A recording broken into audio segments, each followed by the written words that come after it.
Noise.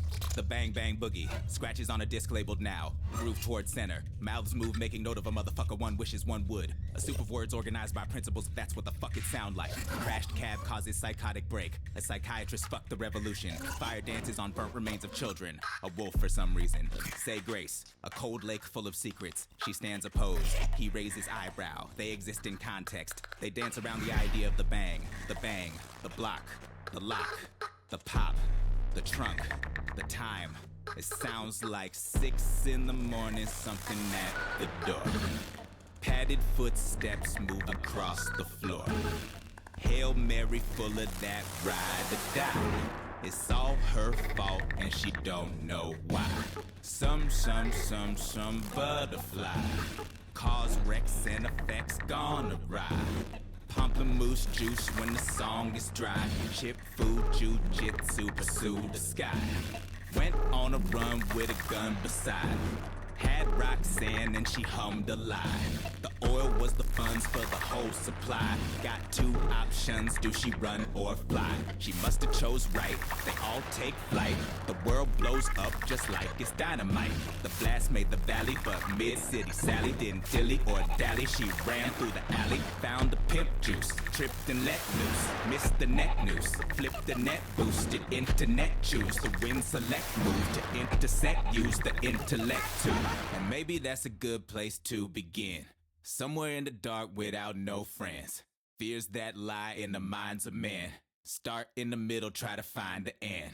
Legends are made of stories and codes. Rock them colors as pledges and odes. Stack them bodies to raise. Folklore. Gang, gang, baby, go stack some more. Goddamn kids, they're all alike, okay. Hi. It's been about a month. Hi. Hello. How are you all doing tonight? I have not streamed in about a month, so I had to do a lot of quick fixes for my my stream layout. What was that song? That was Story Zero by Clipping, which is the focus of the stream tonight. For those that don't know, Clipping is a very good experimental noise hip hop band. Who the singer, the rapper, the writer is David Diggs, who you may know from many things. And Clipping's music has interconnected lore, primarily through a set of songs they call the Story series, which is just album songs on their albums labeled Story 1, Story 2, Story 3, etc. Well, not Story 3, not yet, but we'll get there. So, I went through every single one of their songs, and I tried to glean out all of the lore from their songs, and make it into one cohesive universe. And I had to do a little theory crafting, but I feel like I have some solid evidence here that I am going to present to you. I also, you know, maybe I should change the overlay, because I'm realizing I can't see chat as well when it appears on screen. Sorry if I seem a little all over the place here, because oh no wait, that's chat. Oops. I spent basically the whole day having to rewrite this document. I announced the stream this afternoon, and I had this stream planned in advance, like a couple months ago. However, when I looked at the document, it was so unorganized and also did not align with some of my current suspicions about this universe. So that had to be corrected. And so I spent literally the last 6 hours correcting that.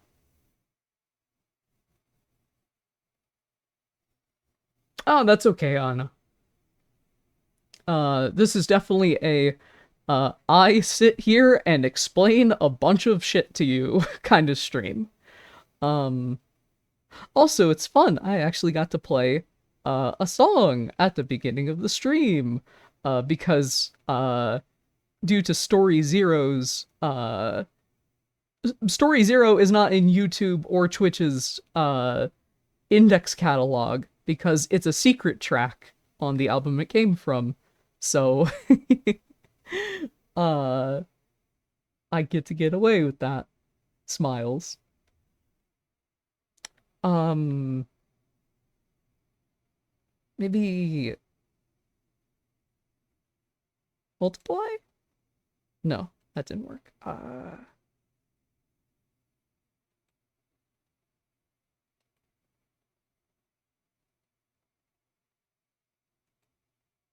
There we go. Okay. So, okay, this may look a little harder to read, but now I can read you when you appear on screen. Okay. So, here we go. Uh and apologies for the stream being so late. I you know, again, as I explained, I spent the whole day writing this up again for 6 hours. I announced the stream early, so apologies for that. Uh, but because of that, I need to go through all of this really quick. Because we have limited time now. So here we go. The first song in this whole thing is called Story Zero. It's the one that I played. It's the one that I made reference to. It is a secret track that can be perfectly placed over top the instrumental opening of Story 1, because the instrumental cuts out perfectly towards the end. It references every single story track released so far and alluding to events we are completely unaware of at the moment. Additionally, in typical clipping fashion, it references another rap song, but this ties back to the theme, which is the framing device, as it references Rapper's Delight by the Sugar Hill Gang, which is considered the very first song in the modern rap genre. Meaning, the importance and events of Story Zero are, the first, like, the initial events. Also, I forgot to put a little thing there. Oops. However, now we're gonna pivot hard into the Deep. So the Deep is an EP that Clipping released. That is uh uh it's a lot. It's really cool, but it's a lot. So this is where the big lore starts coming in immediately. So, during the transatlantic slave trade, which displaced over 12 million people from Africa in real life, numerous pregnant women fell overboard into the Puerto Rico Trench, the deepest point in the Atlantic Ocean, at 27,493 feet below sea level. And at the very bottom of that trench is the Lovecraftian god Dagon, who saw these tragic events happen and transmutated all of the babies into water-breathing humanoids known as the Drexians, making them able to survive the extreme pressures of the ocean and also have fins instead of feet, a la mermaids. The Drexians were originally conceived by the electronic band Drexia, which has already an extensive lore regarding them. the Genius Lyrics page also refers to them as Afro-Atlanteans, which works because the Puerto Rico Trench is in the Atlantic Ocean. The song "The Deep" would receive a novelization, which expands even further on the Drexians' culture, where they imbue one single individual, the historian, to remember the entire species' ancestral history. They call an occasional ceremony in which the historian regales the ancestry from, like, so many words, the Drexians' ancestry from humanity, which they refer to as the two legs or no gills. So that way each generation does not forget. Skipping to the mid-19th century and mid-20th century, climate change begins occurring, and the Drexians begin noticing the extreme change in temperature at the bottom of the ocean, which forces them to progressively move upwards to the surface to survive. At first, they don't suspect humanity is to blame, until they experience regular deep-sea explosions caused by them searching for oil reserves to, brain not reading the sentences correctly on the page. Uh, um, but basically we were mining for oil, and that disturbed them. And it awoke Dagon, which then stirred talk of going to war with humanity. The Drexians are incapable of commuting with humanity, but they also doubt that humanity would stop polluting the planet just because they asked. Fair enough. The 1990s. The Drexians, fully radicalized now, are inspired by the ability of pistol shrimp to heat water to 5,000 degrees Kelvin, which is 8,540 degrees Fahrenheit, starting to create weaponry that can melt ships. Then they send out a sonic signal that causes the real-life bloop noise as a warning sign to humanity that the Drexians would be coming for them. Now, in real life, the bloop was recorded in 1997 and has presumed to be the sound of a massive Arctic ice shelf falling into the ocean. However, given the next point in this timeline, it's probably implied that this was just a surface level reference to the bloop. I put a little haha there because, they're coming to the surface. So now we enter the pseudo-apocalypse, which is February 1st, 1995. In Story 0, the second half of the story tells a new story. Sorry, that was a clunky sentence. But it implies several things and introduces new characters that we had not seen previously in this universe, though I guess in terms of going chronologically, these are the first characters that you are being introduced to. Respectively, Hail Mary and Roxanne. They went on a run to steal oil. Roxanne lied about something regarding this run. The two fly off in a plane, just as the world blows up like it's dynamite.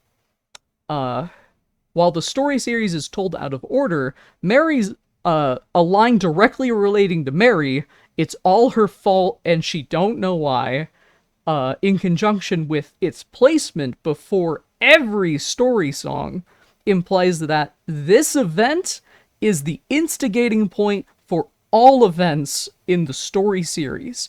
How? We don't know yet. Maybe we'll never know. But since oil is referenced in the deep, this may have also been the straw that broke the camel's back for the Drexians. We then learn about Mid-City Sally, who Mid-City is an obvious reference to Clipping's album of the same name, is said to survive the blast and seems to leak something online which we also do not have context for at the moment.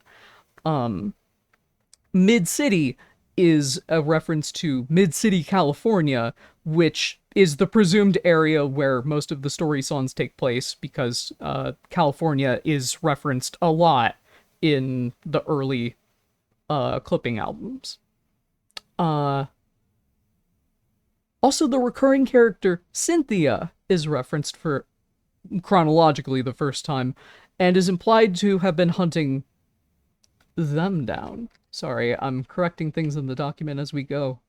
Let's try and do this fast, so, you know.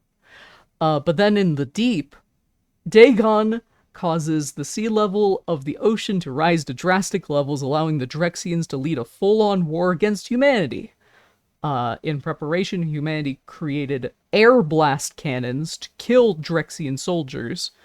However, as the Drexians begin their siege, they are confronted by the fact that humans are still, you know, they're... Bleh. Sorry.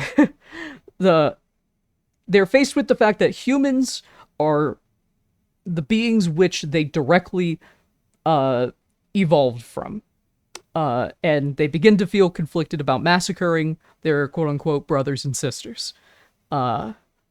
Eventually, they allow the waters to recede and decide not to commit omnicide, which is great for humanity, but this is basically the last part where we hear anything about the Drexians. Which hopefully this comes back, because it's very interesting to me. The date of February 1st, 1995 comes from the final line of the song, which is in reference to the liner notes for the band Drexia's EP, Aquatic Invasion, which notes the exact date when the war began. In contrast to the Drexia's lore, humanity is spared by Clipping's universe, but in the Drexia universe, they actually commit omnicide to humanity. So it may or may not imply that other events from the Drexia catalog may occur in the Clipping timeline, but that's pure speculation.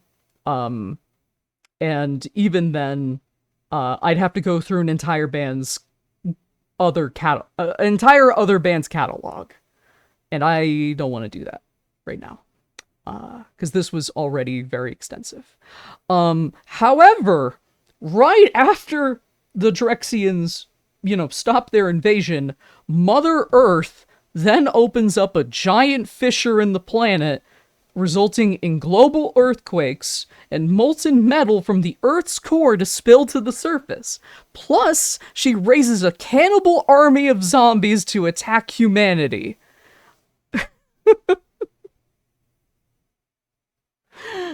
I'll have to catch the VOD for this one. Great to see you back, boss. Thank you. Thank you, Galactica. Sorry, this is a lot at once. I'm throwing a lot of stuff at the wall here. And I gotta do it fast, so that's probably not helpful. The song Something Underneath is directly inspired by the Broken Earth novel series, and they make reference to the series obelisks, which are 200 crystal towers used to channel the magic energy at the Earth's core, which may imply that humans have mastery of magic at this point in the timeline. This, in relation to the deep, could be a metaphor for deep sea oil mining, and and Mother Earth is doing what the Drexians couldn't, but who knows? Who knows? And then we get a little bit of story 5, which opens with the line, "On the day Grace was born, there was a war across the sea." And I don't think I need to elaborate on that. That makes it feel like that lines up pretty well. Now let's talk about the Arsonist Mafia. They are recurring antagonists throughout the Clipping series. The Clipping universe, sorry. So the 3 songs, Run for Your Life, La Mala Ordena, and The Show, are all connected through the protagonist, who loses their tongue in Run for Your Life, and then is referenced in each subsequent song, which stitches a narrative together of an escapee from the mafia who is hunted down, tortured, and dismembered to near death, but is kept resuscitated to be tortured further on a Red Room feed called The Horror Show, which the protagonist is said to have participated at some point during La Mala Ordena, which implies that they themselves were part of the mafia at one point. The Arsonist Mafia does not have an actual in-universe name, however, they recur in future songs, and we know specifically it's them in these songs because of the line "matchstick tucked under the tongue." Also, even though chronologically this could be anywhere, the Arsonists have a blue Acura car with a dent on the left rear fender, which appears later in story 2. So that is first referenced in the song Face from their debut EP. We then skip to Possession, which is pre-1995. Oh, so I guess we're skipping back a little bit. The woman named Cynthia that I referenced before has been experiencing paranoid visions after she's being pressured by an unknown party of individuals. She turns to a doctor who does not help her, instead doing an occult ritual that infects her soul with the allure of the Dark Master, turning her into a werewolf. Due to her later actions in Body and Blood and Tonight, they seem to align perfectly with the modus operandi of the Arsonist Mafia. So I'm going to assume from here on in that Cynthia and this doctor are part of the Arsonist Mafia. Some brief stories from Mid-City. Somewhere in the early 2000s is a little reference that happens in story 1, where the main character Randy is reminded about how his currently unnamed brother forced him to drink half a bottle of Pine Sol. Meanwhile, in the Afrofuturist album Splendor and Misery, on the song True Believer, we get a lot of information that ties back into this. So, in the background of the second and third verses, Grace, as Randy's sister, plays on repeat in Morse code, which, in context of the album, foreshadows Story 5. The second verse's lyrics are a retelling of the Central African creation myth of the Kuba people, where in the god Mbambo, I'm so sorry, I'm butchering that, I'm trying my best, but here in the song is referred to as Bumba, vomits the sun along with the earth and animals and such. However, Clipping has expanded it to say that Bumba has 2 siblings, and the reason for vomiting the sun is because Enfa, his brother, poisoned his food. This is an intentional parallel to the moment above in story 1, as the Latin word for sun is sol, pine sol. Meanwhile, Enfa is a reference to a fictional god from the Inheritance trilogy books. There are several inferences that could be made from the mythological and fictional connections here, such as Bumba being described as white in that mythology, meaning Randy most likely is white. However, Enfa in the Inheritance trilogy is black, meaning the 3 siblings may come from a mixed family. The 3 gods in the Inheritance trilogy all come into being simultaneously, which may imply that Randy, Grace, and their currently unnamed brother are triplets, meaning that they would have all been born on February 1st, 1995. And then Addiction to Blood. So this song explicitly takes place 50 years after the forming of the Black Panther Party. So 2019. It is revealed that numerous black activists, performers, and celebrities had been put on ice and turned into vampires who are being awoken to take over the world, specifically killing police, military, and global leaders. This is in direct reference to Octavia Butler's Fledgling, an Afrofuturist book where a group of African American vampires called the Ina do this exact thing. This song is more about the political relations here in America in the modern day.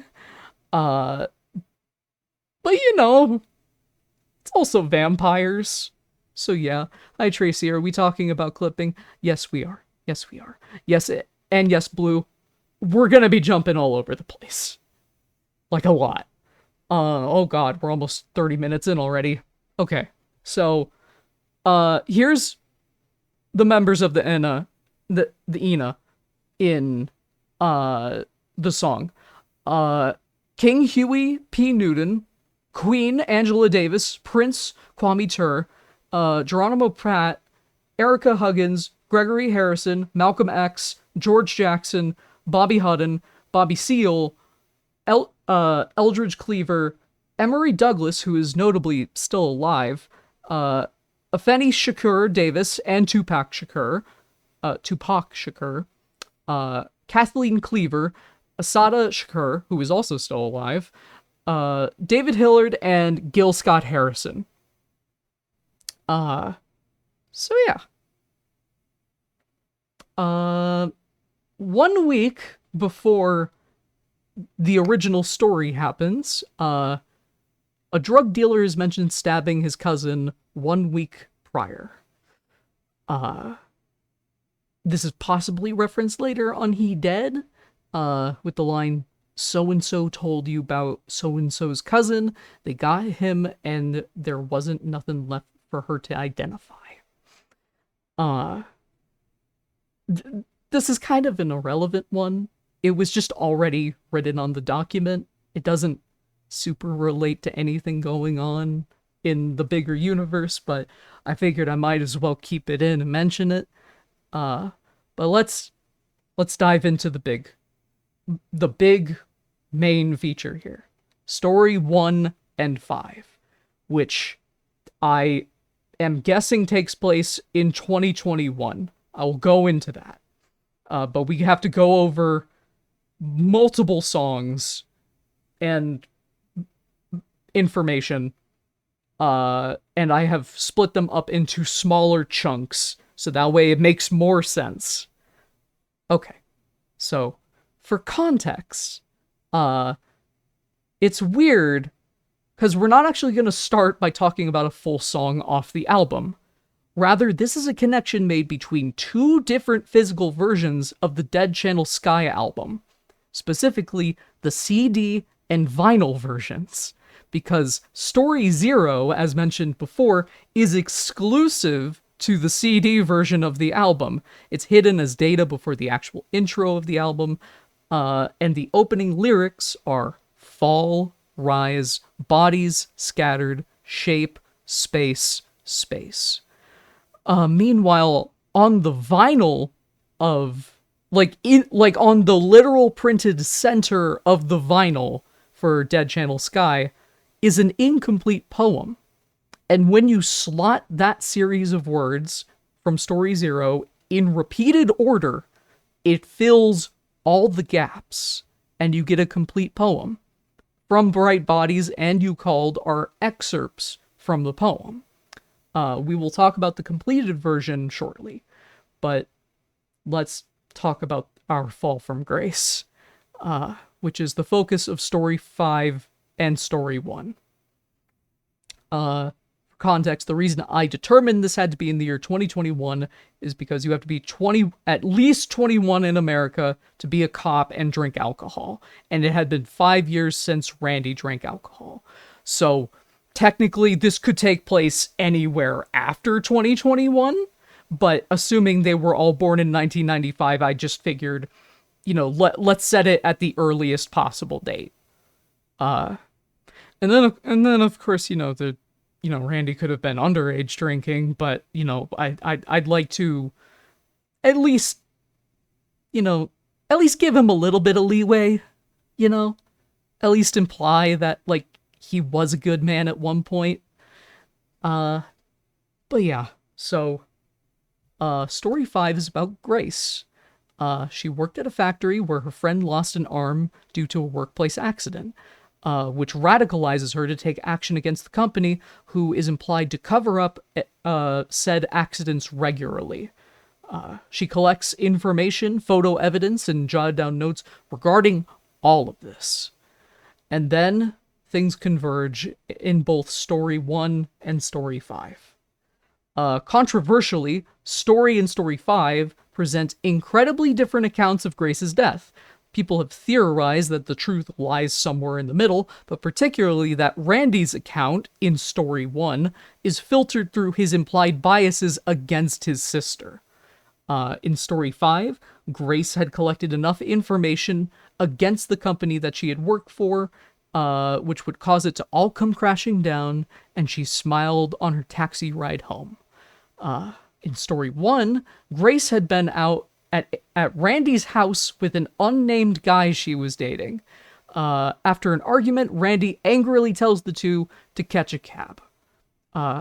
I assume story 2 falls somewhere later. Yes, all the story songs are told out of order, intentionally. In story 5, Grace is described as lovely, bright, and tall, while in story she is described as a broad who is back.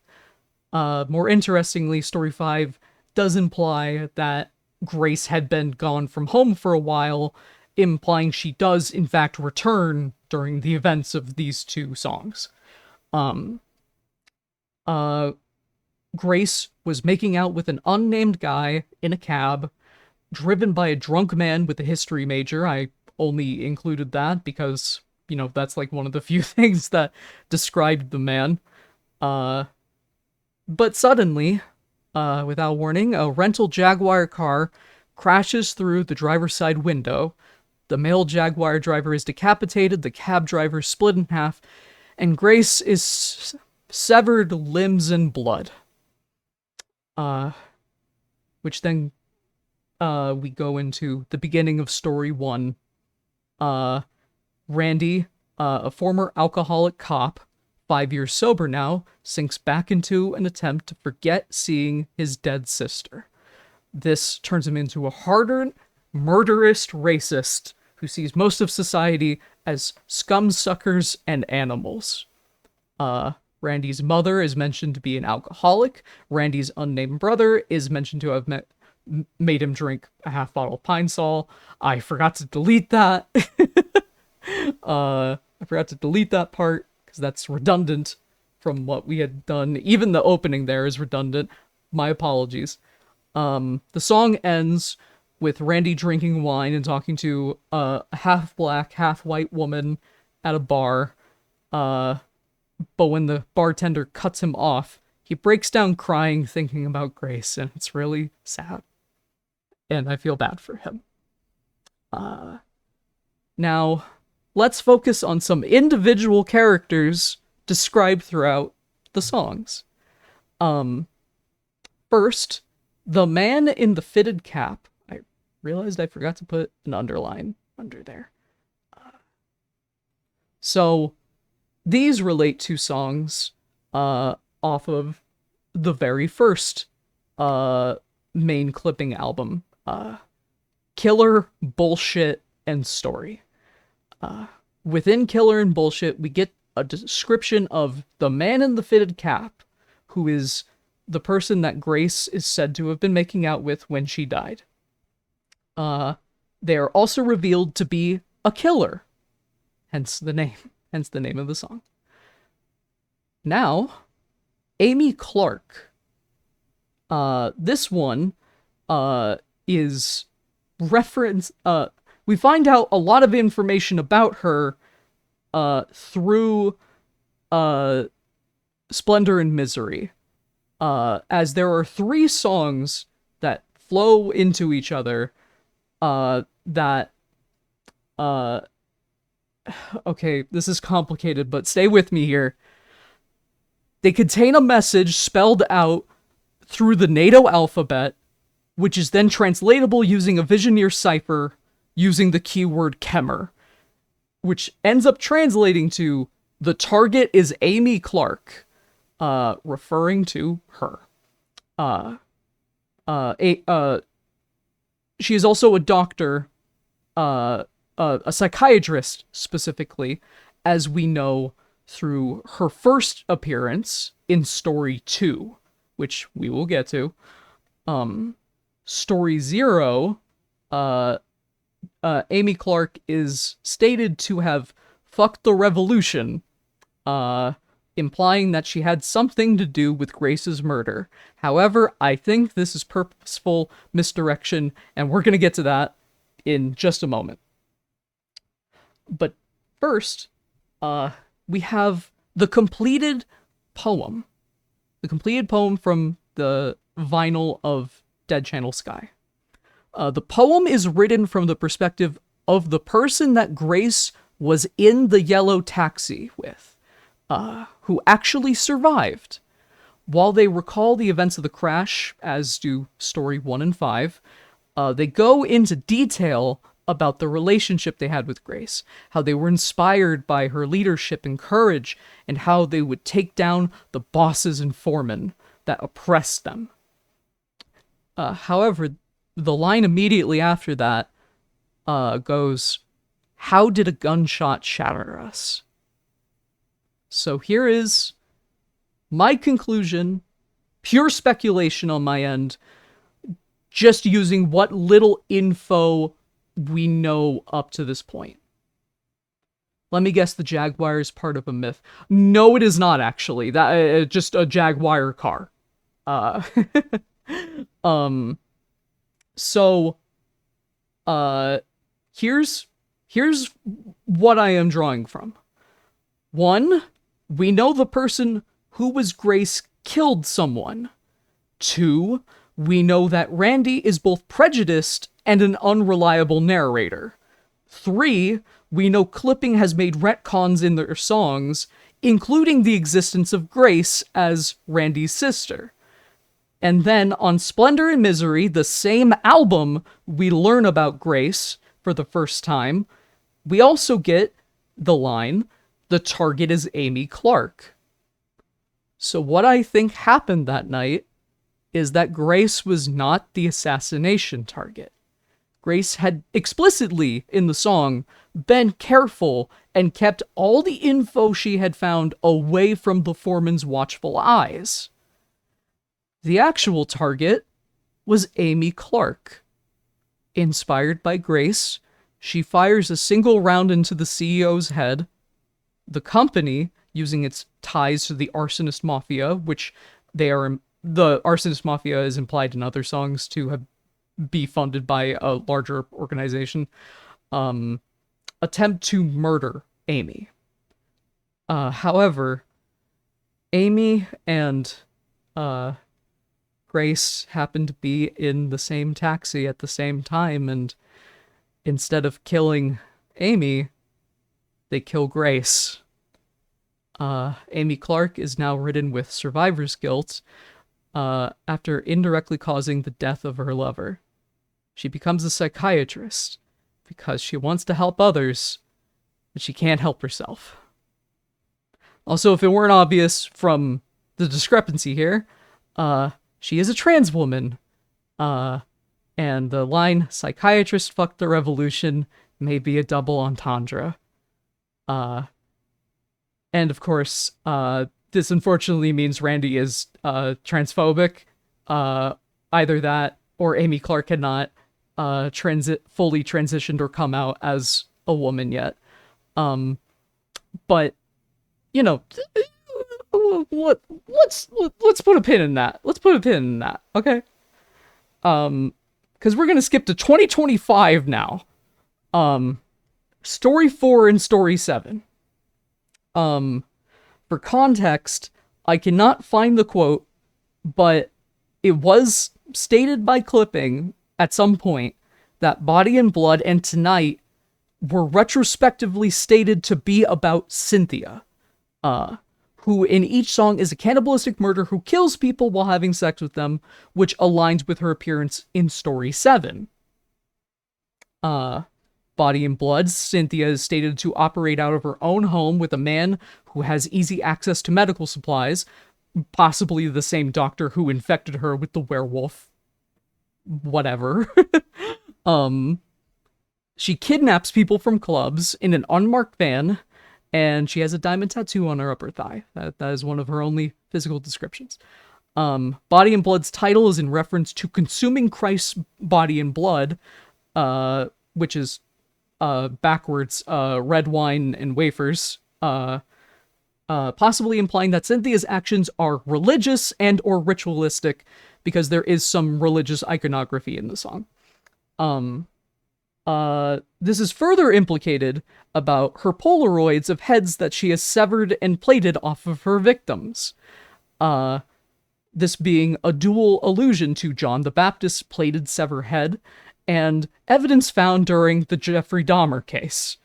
It should also be noted that Story 7 appears on the album There Existed an Addiction to Blood, in conjunction with its sister album, Visions of Bodies Being Burned, which is a giant reference to the song Body and Blood, which was confirmed to me personally by William Hudson during his live stream of The People United Will Never Be Defeated,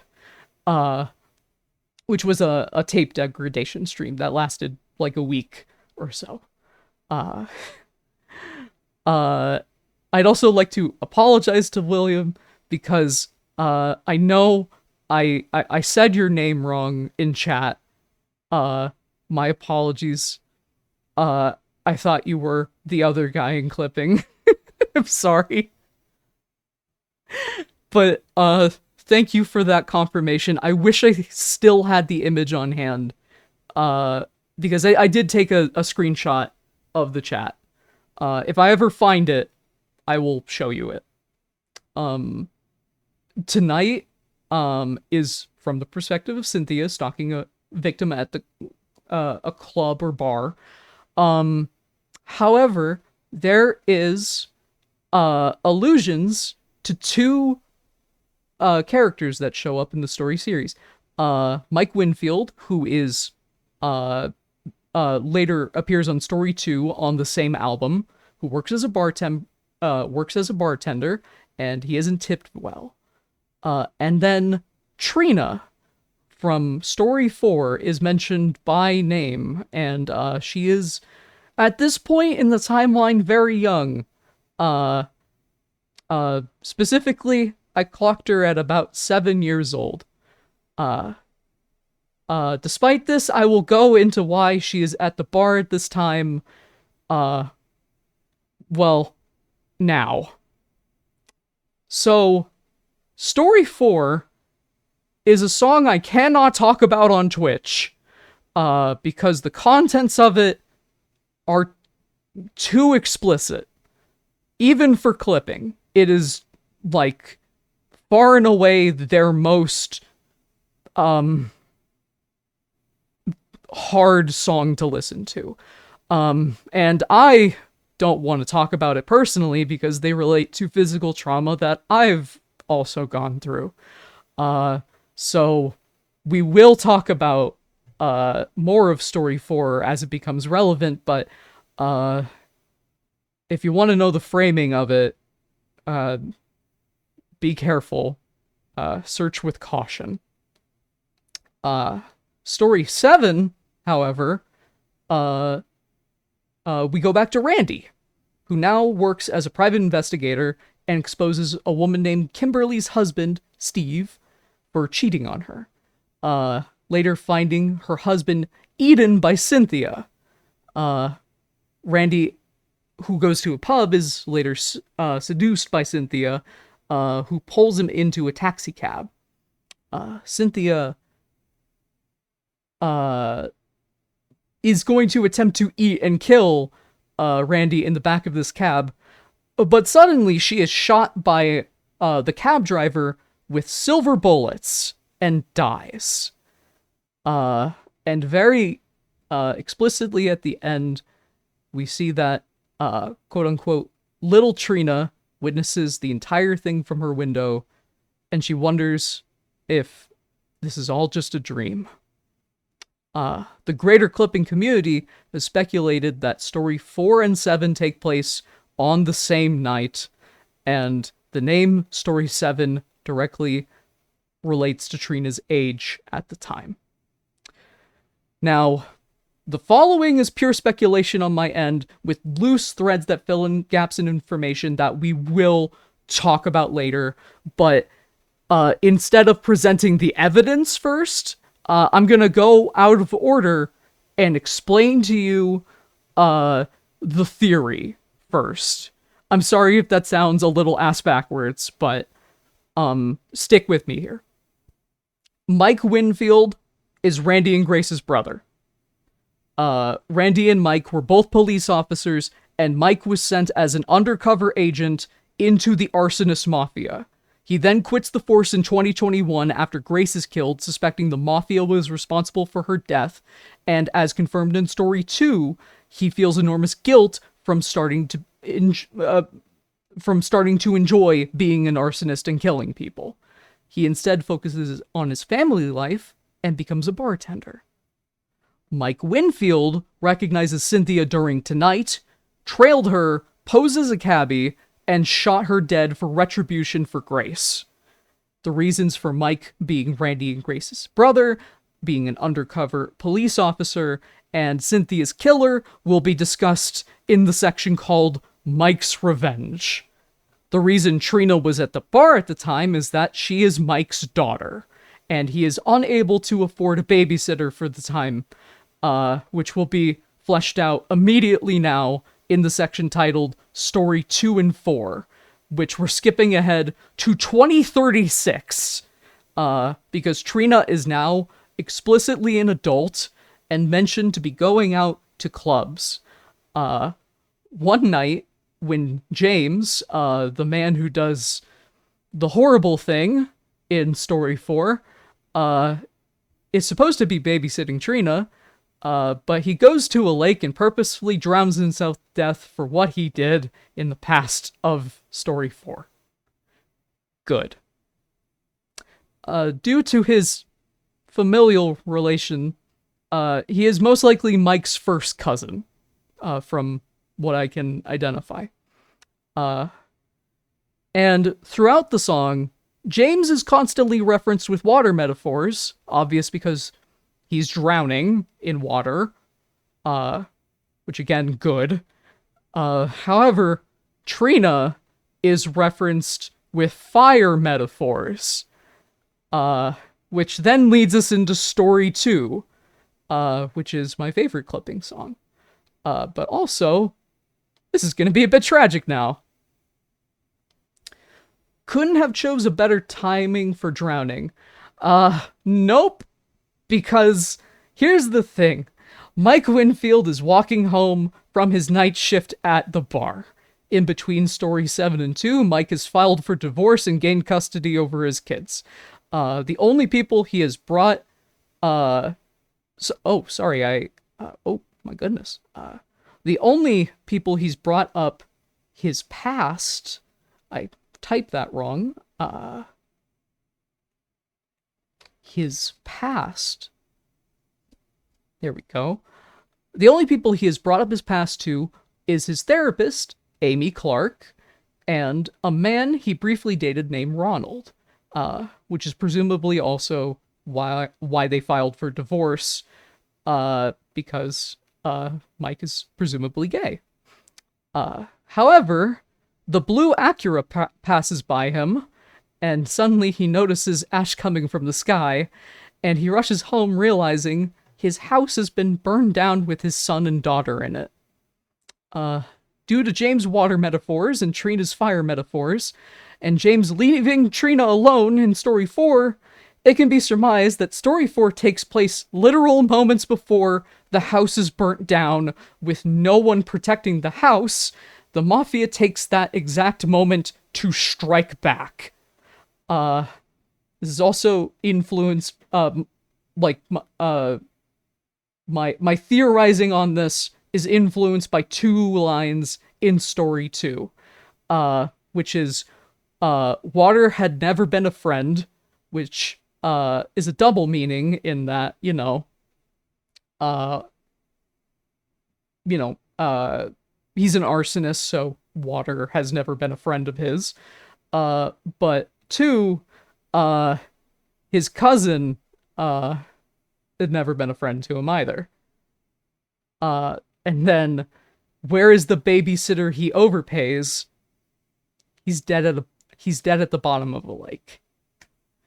Much like Cynthia's callback on the 2 horrorcore albums, the title of Visions of Bodies Being Burned is in reference to the line, hearing all the burning bodies shout in story 2. And yes, There Existed Addiction to Blood and Visions of Bodies Being Burned are both sampled lyrics from their respective songs on the albums, but it's very obvious the connections were intentional. So now, 2036, we're at Mike's Revenge. The following songs, which are the intros of There Existed an Addiction to Blood and Visions of Bodies Being Burned, Nothing is Safe, and He Dead, are explicitly about the cabbie driver that kills Cynthia in story 7.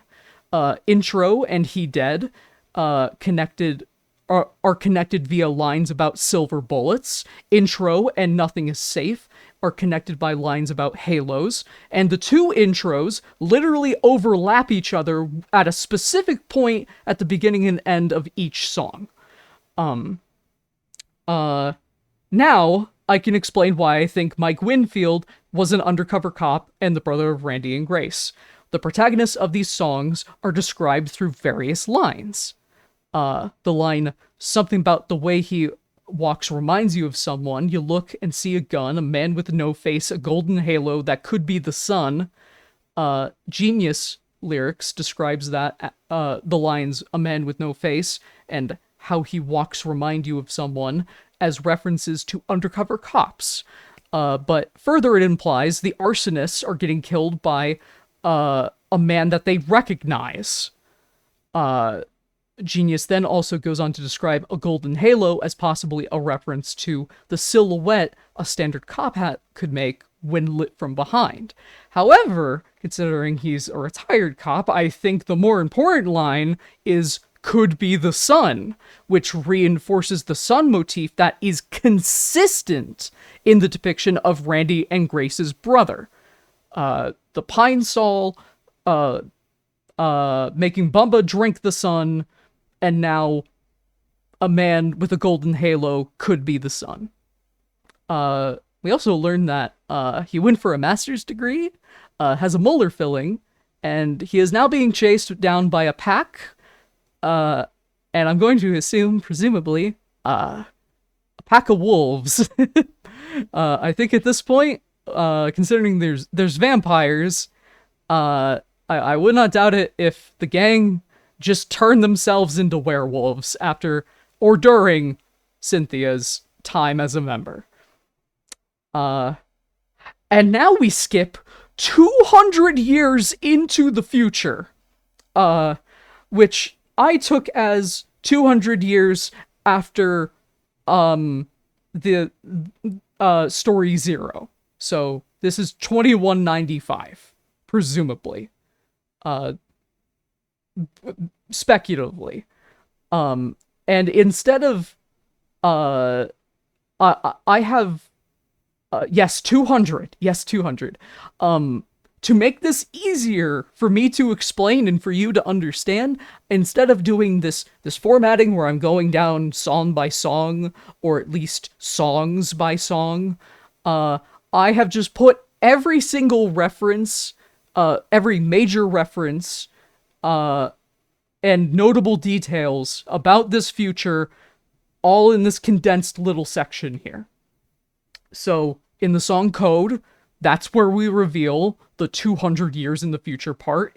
That line is sampled from uh a pseudo documentary which I think is called The Angels of History, which is a really fucking good uh like experience. I watched it after listening to the album and finding out the sample. Um one of the best things that I've watched all year, genuinely. You get to learn about like uh some behind the scenes of like several major African political movements, influential African songwriters and musicians. Particularly, there's a very nice section about Parliament Funkadelic, which I really, really need to go back and re-listen to, because I love Parliament Funkadelic. So, anyway, side tangent aside, yes, we are 200 years in the future. During True Believer, we learn that at some point between then and now, True Believer is off of Splendor and Misery, humanity experimented with time, which signaled our location to incorporeal aliens that need to possess other people's physical bodies, which we initially have a harsh war over. But in Change the Channel, we learn Earth gave up its overall freedom for control of a significant chunk of outer space territory.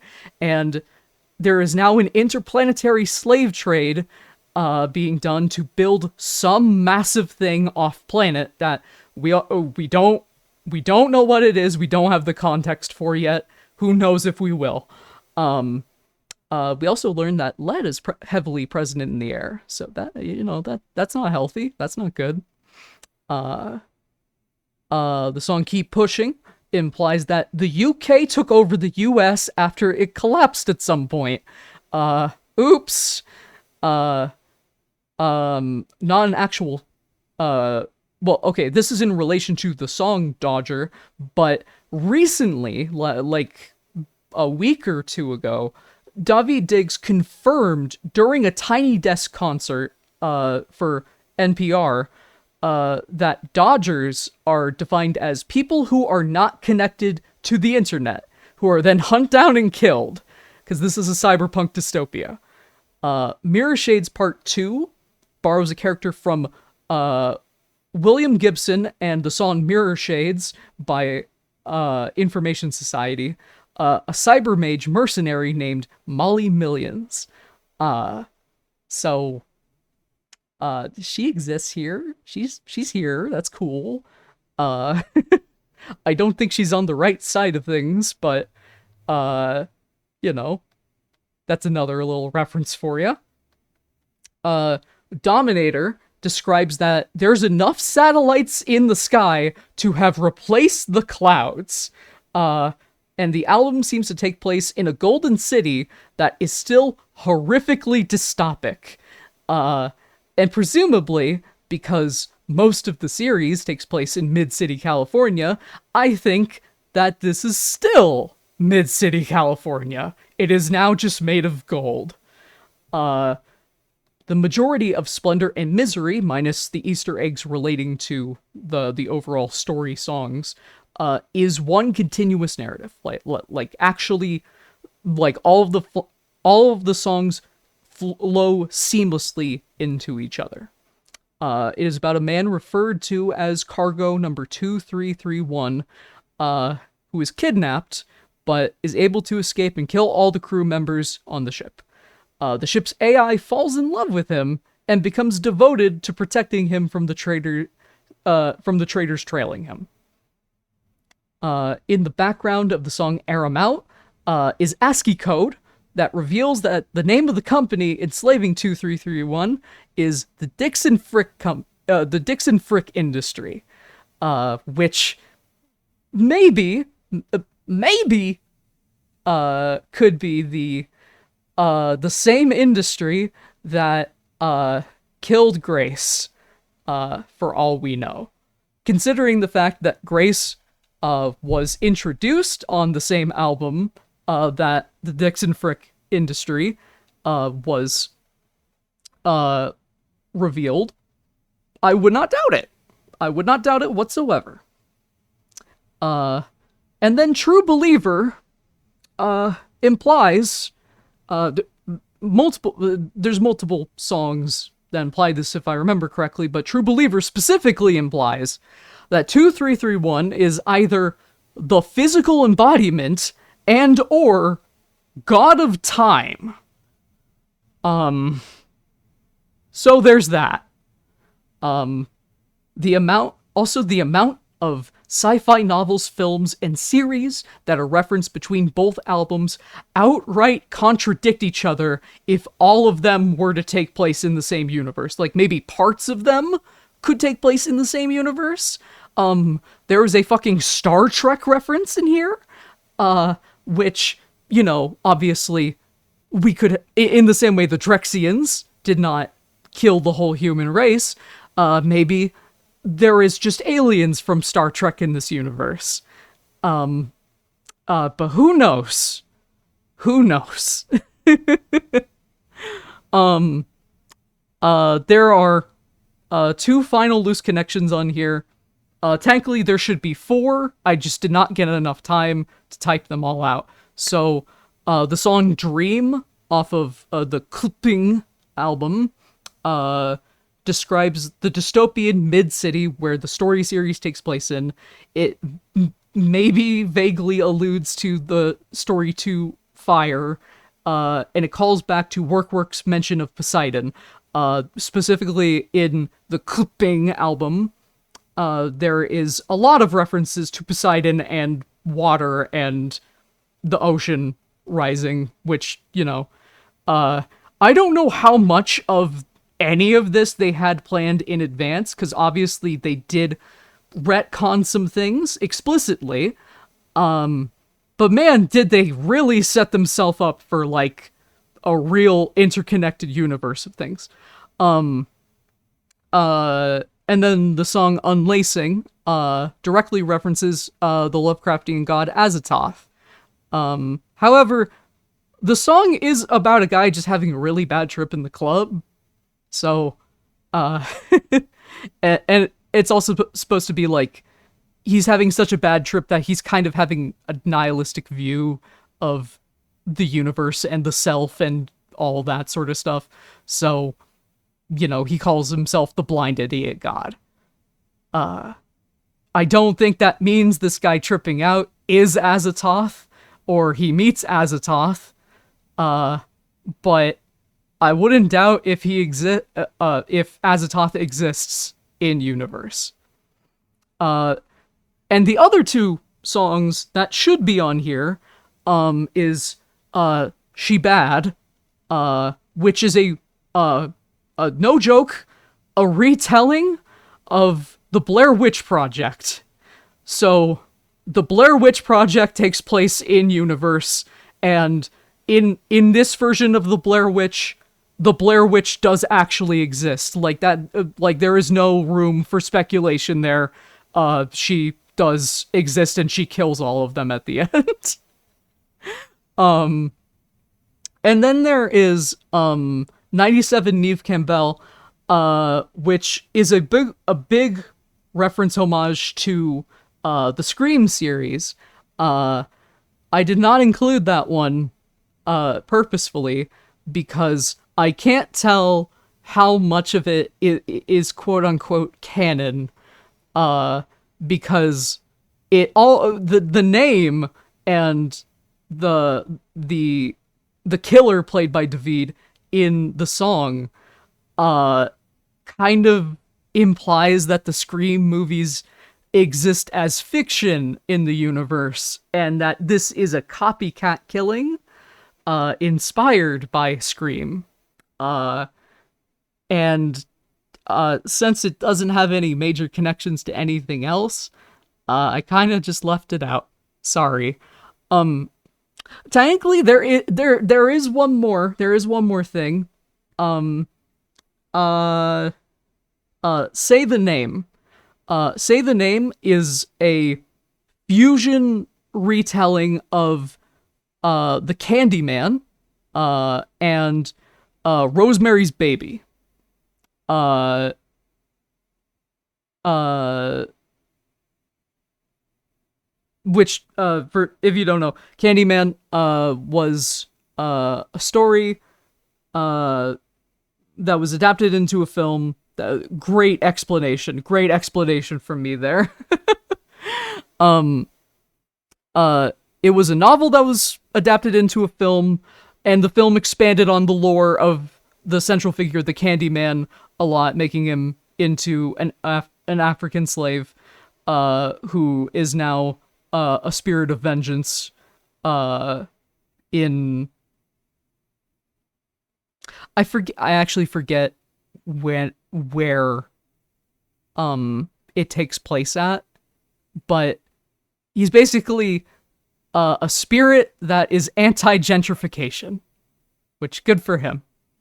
But then the song implies that the Candyman, presumably the Candyman, hooks up with a woman, presumably the woman from Rosemary's Baby.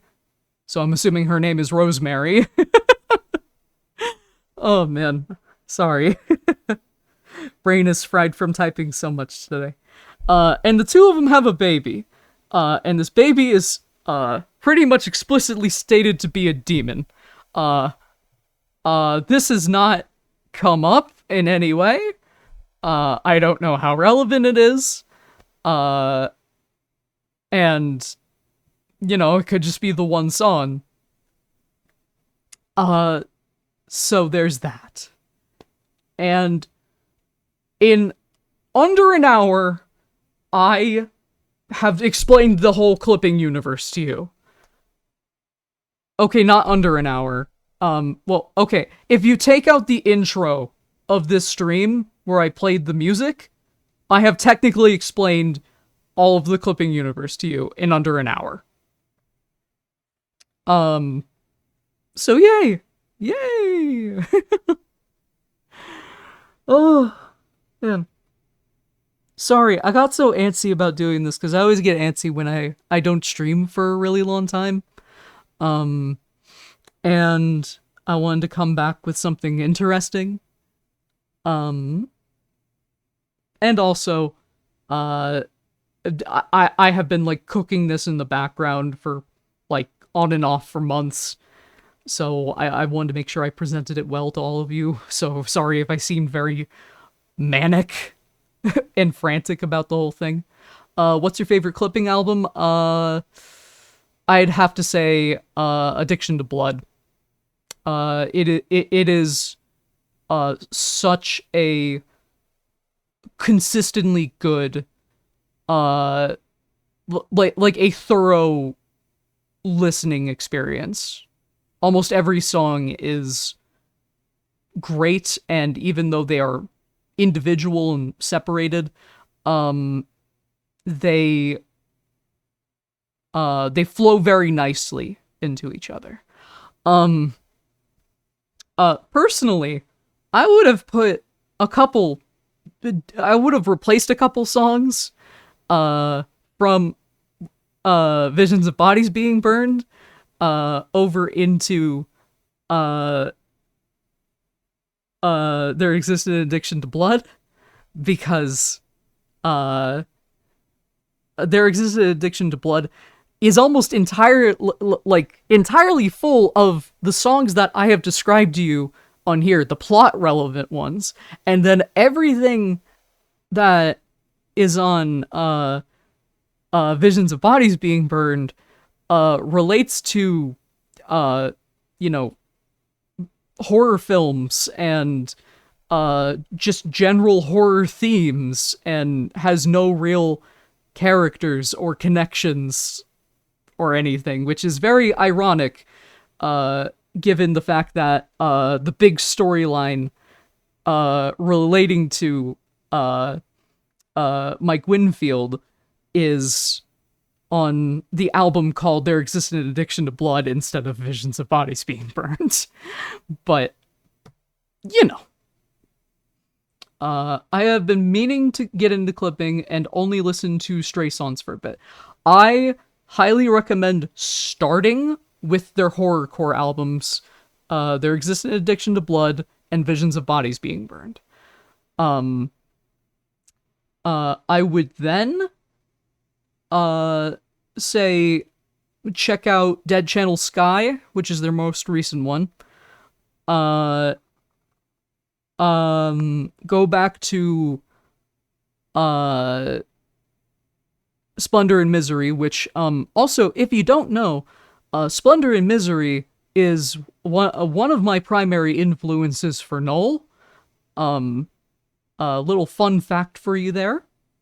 And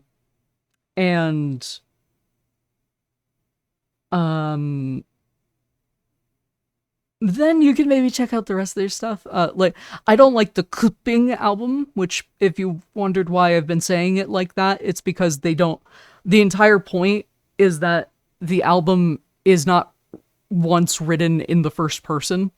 They do have collaborators on the album that rap in first person, but David holds himself now to a standard where he does not ever use the first person in his raps. He acts as sort of an overarching narrator of the horror that's going on in these albums. Like some of the songs off of Clipping are good. Anything else before that, I would, personal preference, I suppose. If you're really into the really hardcore, repetitive, and more grunge house sort of tones of Clipping, then maybe check out their older stuff. Also, The Deep is only like 3 songs, but it's fun, it's danceable, shockingly. Like, for such a dark song about the Drexians, it is very danceable towards the end. It's a very fun club-inspired beat. There was the Wriggle EP, yes. Wriggle... okay, here's the thing. The intro of the Wriggle EP, I think, is one of my favorite intros off of Clipping albums. I think my absolute favorite one is the one from Visions of Bodies Being Burned. I think that is, like, the perfect intro for a Clipping album. And then Wriggle itself, Wriggle is a really good song. Everything else on the Wriggle EP, I kind of don't like. Again, just personal preference, but yeah. I will say, I like it better. There's a song off of it called Shooter.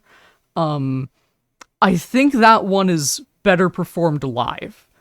Because basically every live performance I've seen of it, way better than the album version. And I'm so sorry to Clipping for saying that. But, you know, if somehow, any of the 3 members of Clipping see this, hi, I love your work a lot. I tried really hard to piece all this stuff together. If I got this right in any way, I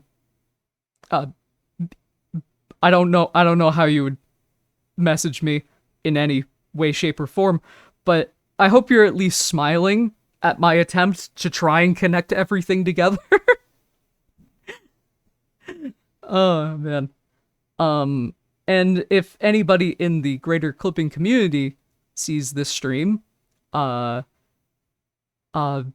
know, I hope this was interesting, and I hope you may consider this as a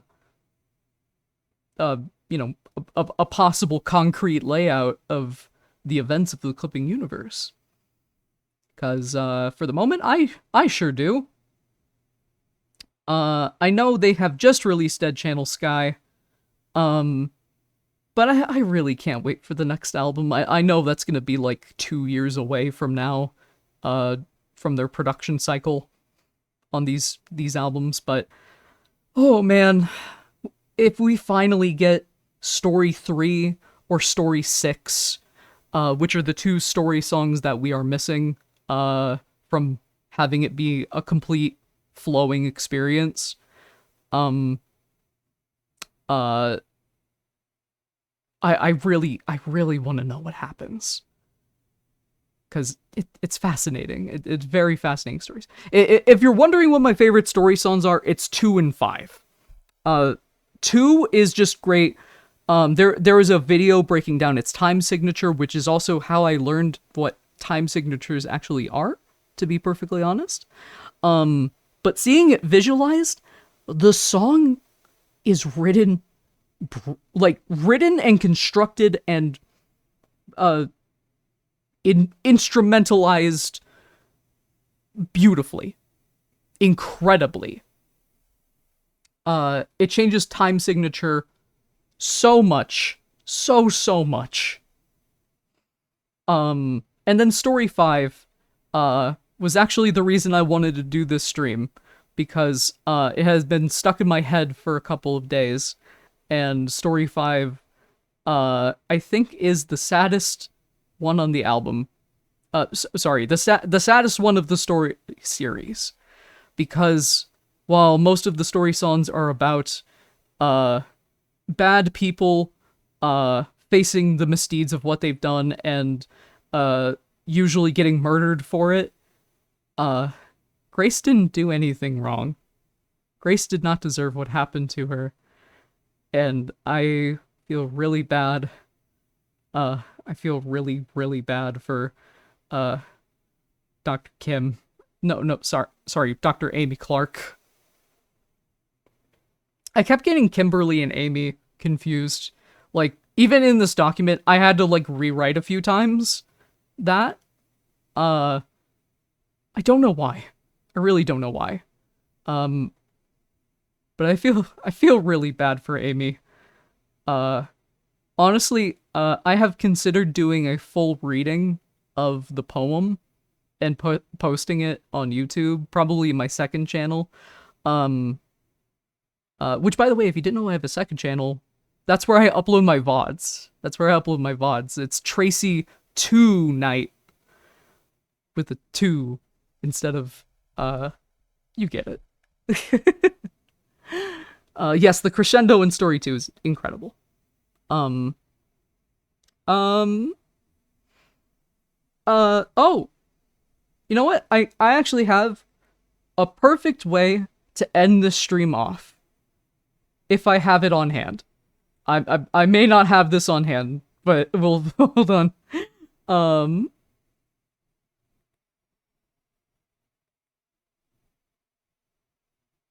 Gotta look through my files.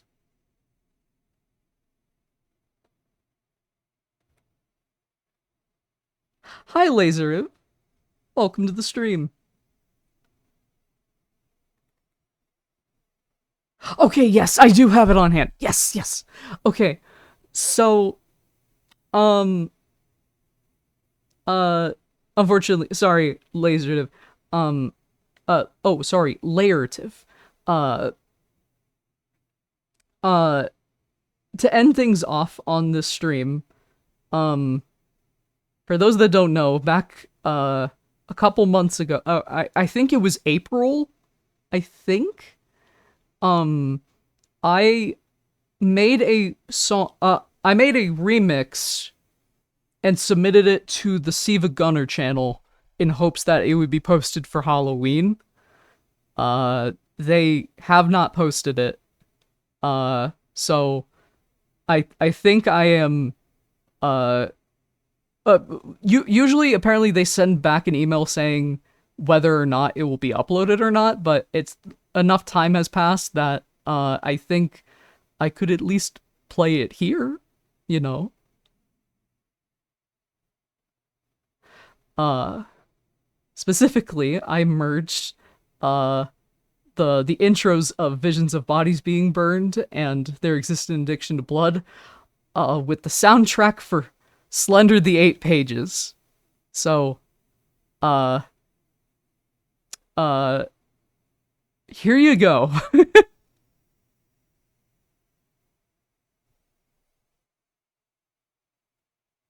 If it'll play. Hold on. It's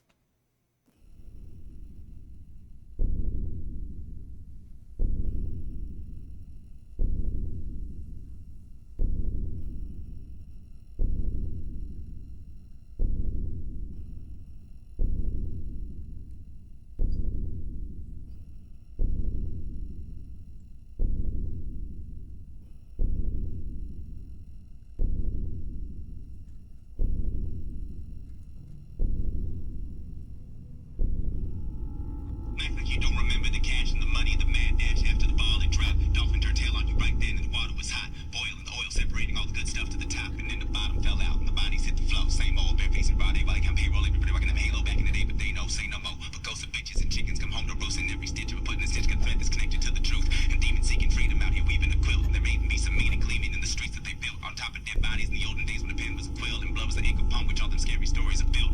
How you liken loving John to a meal and think that there would be the end of the deal? Fucker, the real skinwalker, don't give a fuck how you feel. They eat pieces of meat like you for breakfast, get it, so deal with it. The steel ain't shit. Moon is full, your silver chain is beautiful and beautiful. Never seen the light of day anyway. Any day anybody can pass. Monsters out here just as passionate as men off the cash. Bloodsucker ain't never been a big enough figure to give a fuck. The trigger's up, cross your heart, give it up.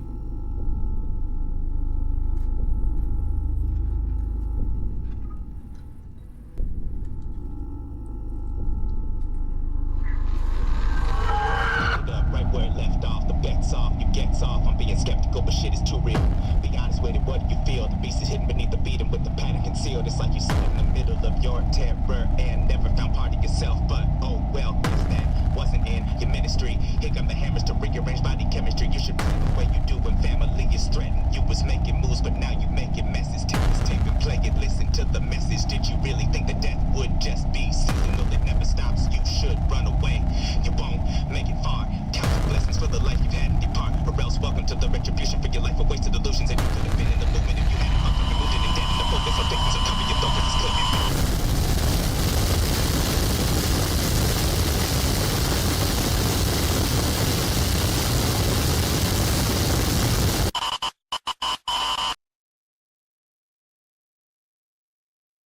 I actually forgot how much I like that remix.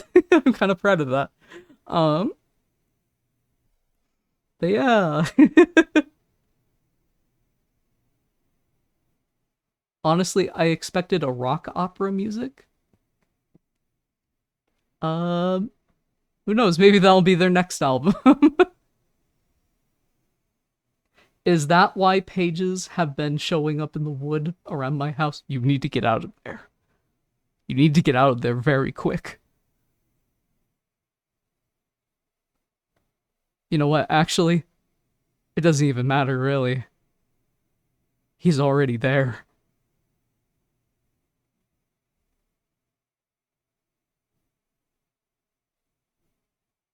The mutilated animal bodies were probably a warning sign. Oh, okay, no, you're not dealing with the Slender Man. Sorry, no, you're dealing with the Blair Witch. In that case, yeah, you gotta move. You'll be fine, you just gotta move.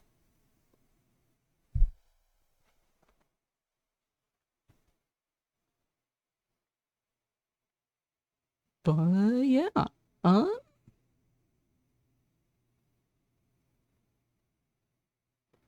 uh,